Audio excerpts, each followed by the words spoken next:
If we could talk to the animals, learn all their languages, maybe take an animal degree. If I conferred with our furry friends, man to animal, think of the amazing repartee. If I could walk with the animals, talk with the animals, grunt and squeak and squawk with the animals, and they could talk to me. Hello and welcome to Pet Watch, a monthly program about Williamson County Animal Control and Adoption Center. I'm Debbie Sims. I work in public information for Williamson County Animal Control, and my guest today is Judy Lindbergh. Hi, Judy. Hi, how are you? Good.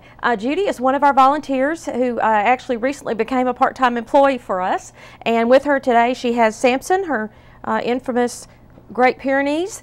And I want to talk to you a little bit today. In past shows, we've talked about how to become a volunteer with Mark Basenberg, who's in charge of our volunteer program. But we've never really talked to one of our volunteers in depth. Tell me a little bit first about your contact with Williamson County Animal Control through Samson. How did that happen? As far as, well, when I actually, if we back up to when I first decided to volunteer, my daughter, actually my teenage daughter, had asked me if we could go volunteer at the shelter. Okay. And so you have to be at least 14 to volunteer by yourself, otherwise you have to come with a parent. And so we signed up and went to the orientation, and I never really could get her to go. So I decided, well, you know, I've got some time. Let me go, and I came, and I really enjoyed working with the dogs and the other volunteers, and I just kept on coming back. Now, you had a house full of dogs before that, or you were always been a dog lover? And I have always been a dog lover, and I had fostered dogs for several years for different rescue organizations, and I have always taken small dogs. So that was really kind of my specialty.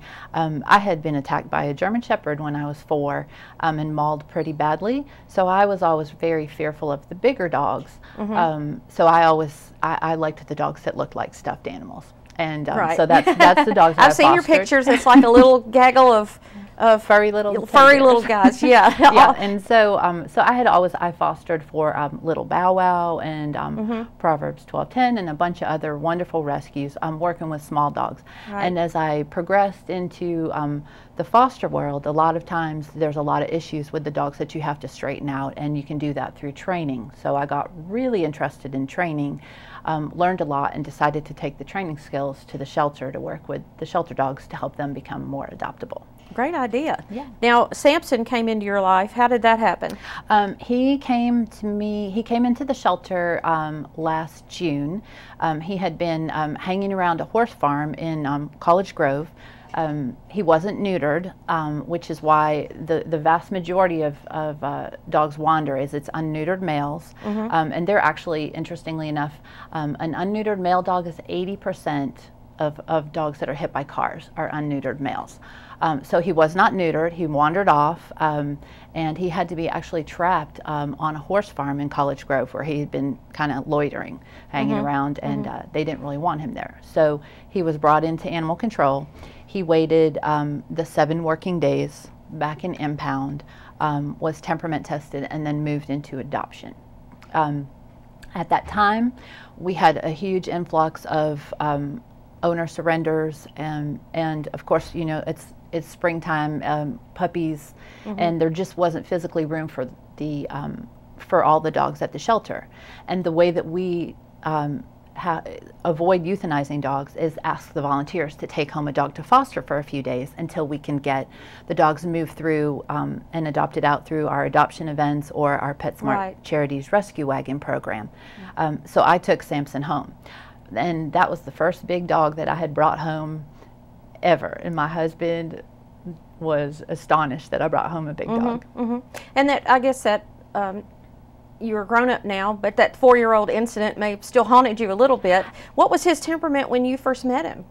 He was kind of fearful, and actually that was the other reason why I wanted to volunteer at the shelter. I just felt like as an adult I need to move past my fear. There's a lot of dogs in the world. That was an incident that involved one dog in particular, and I had to get past it.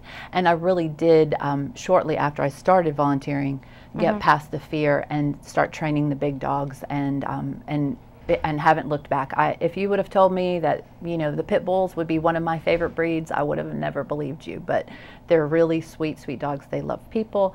So so I kind of moved past it. And Samson was real. He was laid back, but he was also, you could tell just from my working with foster dogs, he was kind of an insecure dog. He was a little bit fearful and kind of withdrawn. And so the first thing that I did when I brought him home was start training with him. You teach a dog to walk on a loose lead and to heel, to sit, to do a down stay, and it brings them a sense of peace and a sense of security because they know what's expected of them. And now he recognizes many hand signals and commands, and you've actually taken him through the Canine Good Citizenship program. Yep, he's gone through level 1, level 2 obedience, and he earned his Canine Good Citizen certificate. And you know, he's a pleasure to take just about anywhere. There's really no place I can't. You know, there's no place that if they'll allow him, I can bring him. He's a fantastic dog. I would call you one of our mega volunteers because you have progressed over the years from learning about what volunteers do at the shelter and the different jobs they have, which are many, and a lot of people think they just walk dogs, but in walking the animals, a lot of other things are involved, like teaching them to stay, to walk on the lead, and a lot of it progresses beyond just taking them for a random walk out in the yard and bringing them back. Absolutely. Anything that we can do to teach them and help them to become more adoptable is always in their best interest. And really, without our volunteers, those dogs are sitting in their kennels, and a kennel is about the size of a square of sidewalk, and then there's a door, and then there's another square of sidewalk on the other side. So that's a kennel run. Our dogs are in those kennels 24/7 unless volunteers show up and take them outside for exercise, play, and socialization. So we really count on our volunteers. They make a huge, huge difference, and both in the cats and the dogs, in helping them to become more adoptable and get their exercise. And when you do take them outside, I've seen them play in a swimming pool. I've seen them in our new run for shelter animals, throwing and retrieving, and I've seen them take slow walks through the woods. There are lots of options for that, and it all helps them be more adoptable when people come. Now, you have a knack for working directly with dogs, but there are a lot of other things that volunteers do, and in the course of your years at Animal Control, I'm sure you've done a lot of them. I've seen you giving baths to dogs. I've seen you grooming dogs. I have seen you get involved with evaluating dogs for us through a program called Caninality, which is a national program with some standards that you take the dog into a testing room, and at the end of that period are able to determine that dog's personality and compatibility in the future with a family. Tell me what kind of testing you actually do in the Caninality room, because usually it says testing in progress, do not enter. So I know it's not a big secret, but what do you do when you take a dog in there? It is a program through the ASPCA called Meet Your Match, and we do offer it at the shelter. So please, you know, everybody that comes in to adopt a dog, please ask about our program. We have you fill out a brief one-page survey that's about 10 questions, and then we can give you a passport to take into the kennels to meet your match. When we test dogs for caninality, the first thing that we do, and this sometimes is hilarious, we put them in a room, there's a baby monitor camera on them, and we leave them alone for 4 minutes and watch what they do. And you know, there's a bed, there's a chair, there's countertops, and there's a trash can. So we observe their behavior. You know, are they upset? Are they anxious? Do they whine? Do they scratch at the door? Some of the dogs, an older dog that's a house dog, a sweet old dog, will just go lay on the bed, make themselves comfortable and relax. We watch to see if they counter surf and jump and put their paws up on the camera. That, yeah. We actually, one time we tested a dog, the dog actually jumped up on the counter and looked around. Probably an outside dog that's used to standing up on maybe his doghouse for a better view of the kingdom. Yeah. But that one was pretty funny. We all just had to laugh. And then he hopped down, and then a few minutes later he hopped up and did it again. We can tell if a dog, you know, if a dog runs around the room and marks, you know, we know that perhaps that dog needs a little work in the house training department. It helps us to better prepare if the dog has any destructive behaviors. You know, they're getting into the trash can. Yeah, dumps over the trash can, goes through you know, it. knocking stuff down.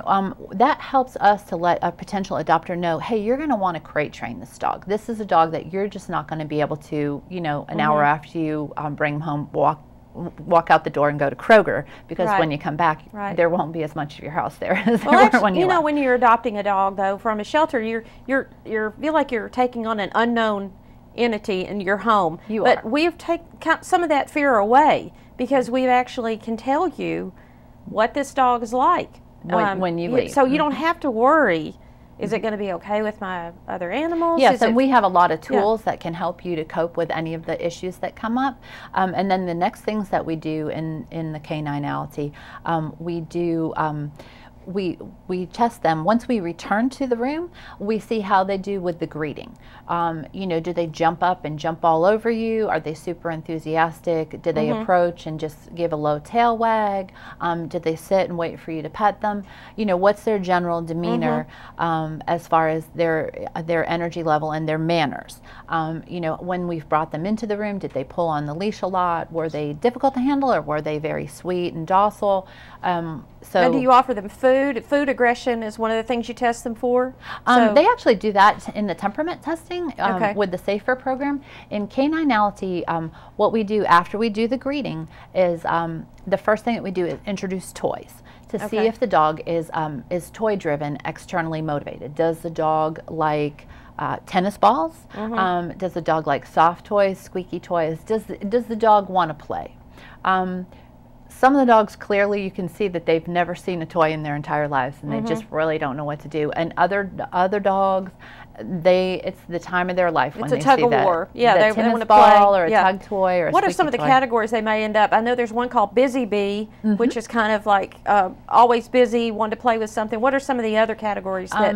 What we do is in the testing, we're trying to determine, you know, are they toy driven? We also have a food motivation test where we bring out hot dogs and see if they'll follow. They call it a food lure. Do they follow the lure? Will they spin around? Will they perform any services for their treats? Will they sit? Will they stay? Will they lay down? Do they have any knowledge of any of these commands? So what we do is, and some dogs are just like a laser beam on this hot dog. You could move it around, and it's like the dog is watching a tennis match. It's just never going to take its eyes off the food. And others are kind of laid back and don't Some of them act like they've never seen a hot dog in their whole entire life either. So, and that's kind of unusual, but it does happen. So when we take all of the information that we gather, then we decide, are they externally driven? Is their primary drive food or toys, or is their primary drive they just want to be with you? A lot of dogs will drop the toy and return to you. They want to play with the evaluator, and rather than that. So our categories, there's life of the party, a busy bee, couch potato, I've seen that one. Constant companion. You know, that's a dog that's very social, that just wants to quietly be by your side. There's another category called the go-getter. So what we do is when we figure out what category they fall into, they're given a color, and then the color, once you've filled out your survey, your passport to meet your match, you can go into the kennels and match it up to see what dog might best suit your needs. Okay, well, thank you for explaining what caninality is. You're welcome. I think in the future we're planning to expand it to the cat, our cat population as well. There's a felinality program up for that, and you're a perfect example of how a volunteer who starts out walking dogs ends up in a whole different area and performs such a valuable service for us. And I would like to encourage our audience, if they'd like to become a volunteer at the shelter, there are many jobs that, for you to do. The first step is to go on our county website, and at the top of the page you'll see Volunteer Online, and that's where you sign up for one of our training sessions. We usually have 2 a month one on a weeknight and one on a Saturday. Thank you, Judy, for that information. We'll be back for the second half of the show where Judy will share another program that she and Samson are involved in.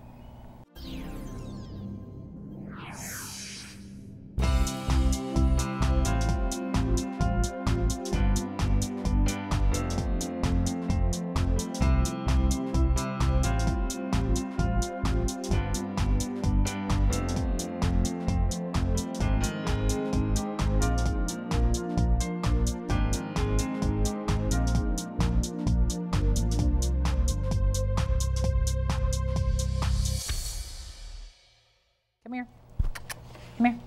Come here. Sit. Sit. Yes, good sit. Good boy. Down. Down. There you go. Good down.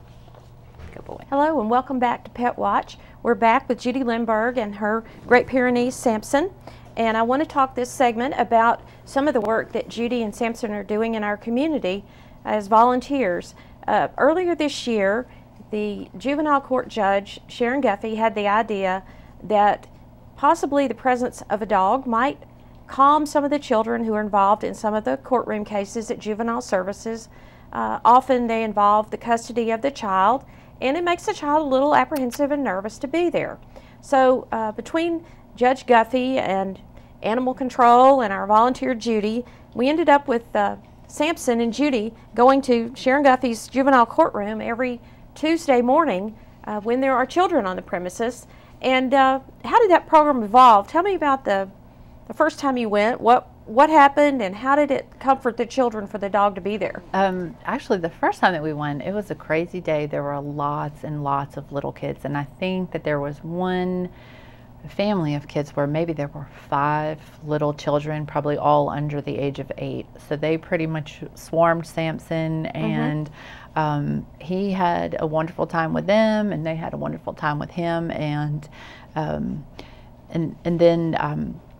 I think like the most powerful thing of the day is there were 2 little boys that were brothers, and they were fine sitting in the back of the courtroom, but when it came time to go up and talk to the judge, they got really, really scared. And so I let them take Samson up there, and they were so proud to take him up to show the judge and hold his leash, and it just calmed them right down, and he just seemed like he was a natural for it. So it just was something where I just really felt like it was a very powerful thing that he could do to help the little kids, and so we've been doing it ever since. Well, I know Judge Guffey is 100% behind it, and she sees it as a great diversion because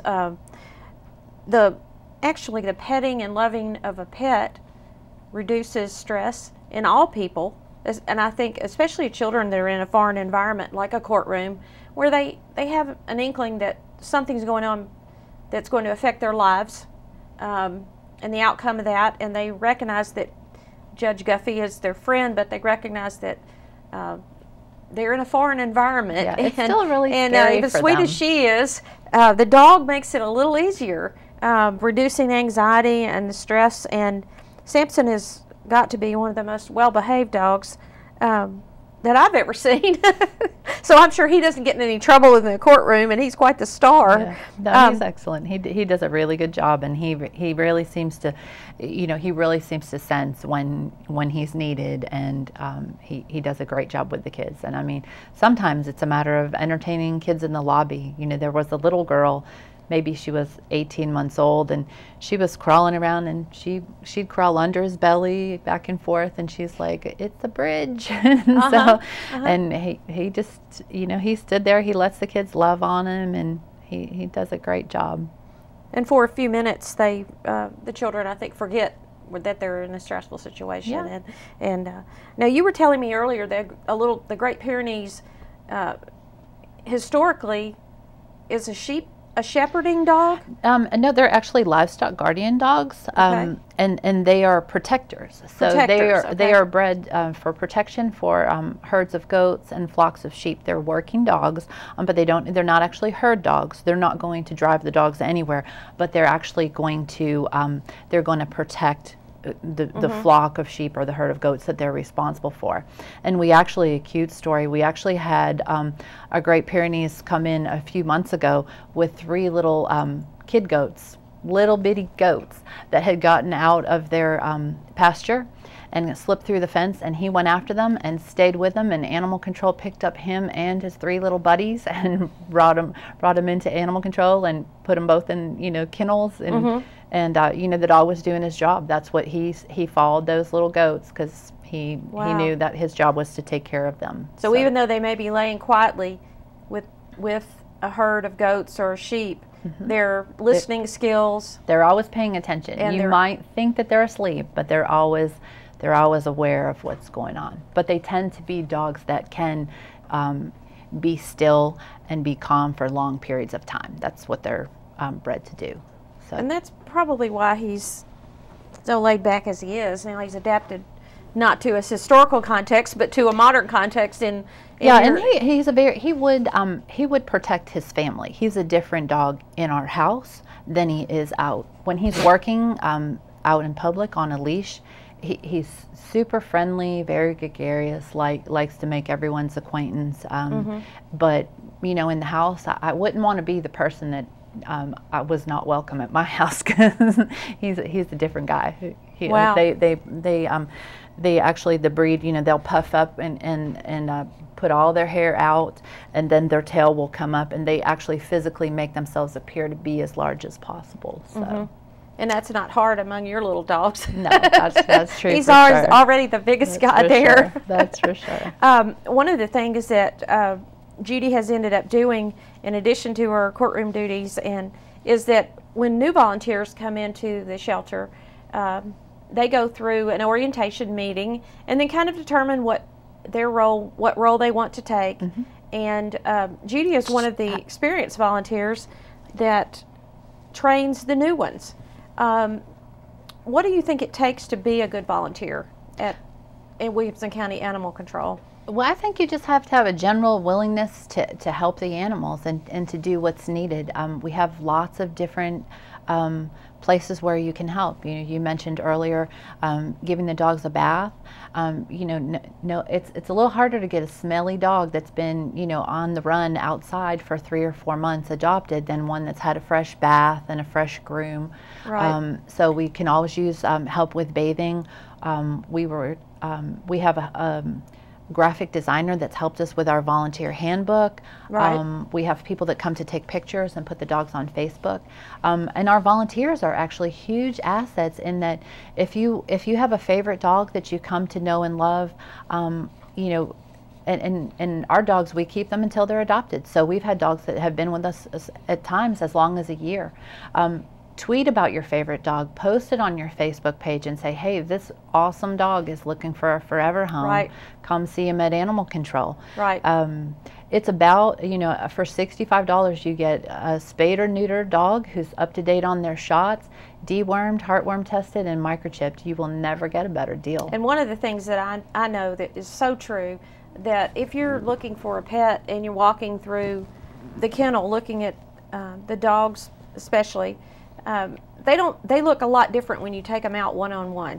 And we've had volunteers lately who have been showcasing their favorite dogs, and we had Theo on our Facebook page recently, and he had on sunglasses and was riding in a BMW convertible. So Theo looks so happy, and that's where he needs to be. And so it's great to be able to see our volunteers break out and say, I have an idea. Well, let's get Theo out. Oh, absolutely. Let's get him out of the kennel and let him be who he wants to be. And then people can envision that dog being part of their lives. It's hard to envision when they're in the kennel. So when I'm in there and I run across someone, I always say, if you're the least bit interested, let's get this dog out. Take him outside. Get him outside. Yep. And they look completely different when they're out there. They act completely different. Yep. So, you know, I think we're trying to get it down to an art, and we've done a great job.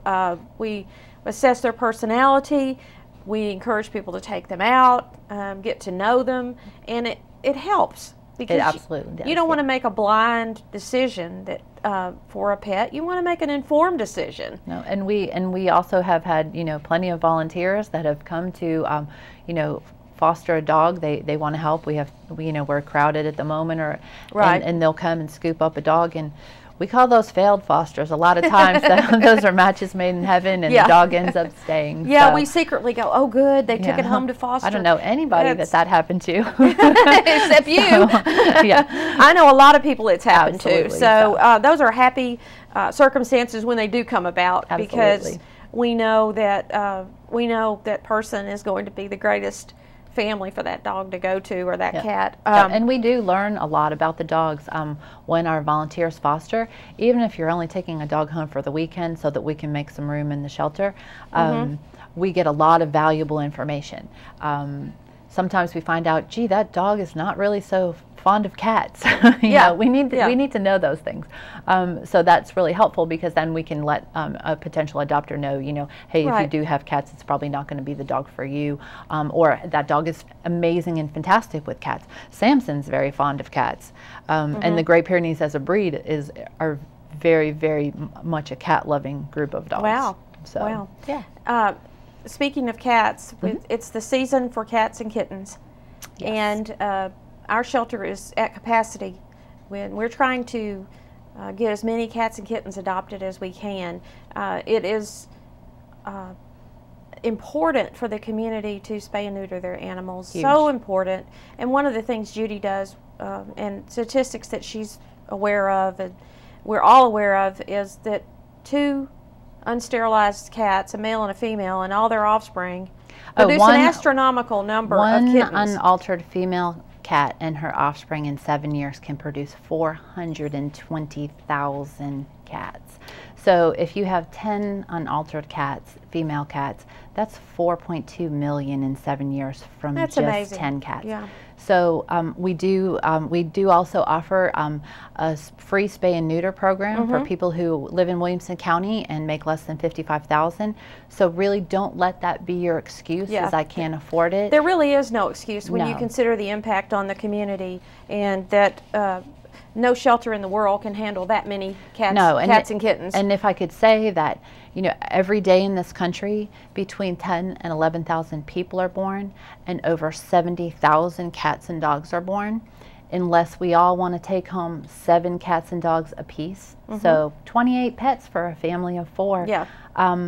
There aren't homes for them all. No. And the only way to end tragic circumstances or suffering is to spay and neuter. It's just something that you can really do to be a part of the solution and help us to stop the problem. Well, thank you for everything today. We appreciate it, and we appreciate Samson and his good behavior, and you're just a perfect example of a great volunteer. Oh, thank you. And we appreciate all you do to speak up for the safety and health of all the animals in Williamson County. Believe me, as a volunteer, you get more out of it than you give. Oh, you really, well, thank you. It's really a blessing. It's a wonderful thing. We get thing. so much out of it because we so depend on our volunteers to socialize our animals every day. If you'd like to become a volunteer, you can go to www.adoptwcac.org and click on Volunteer Online at the top of the page and sign up for our next training class.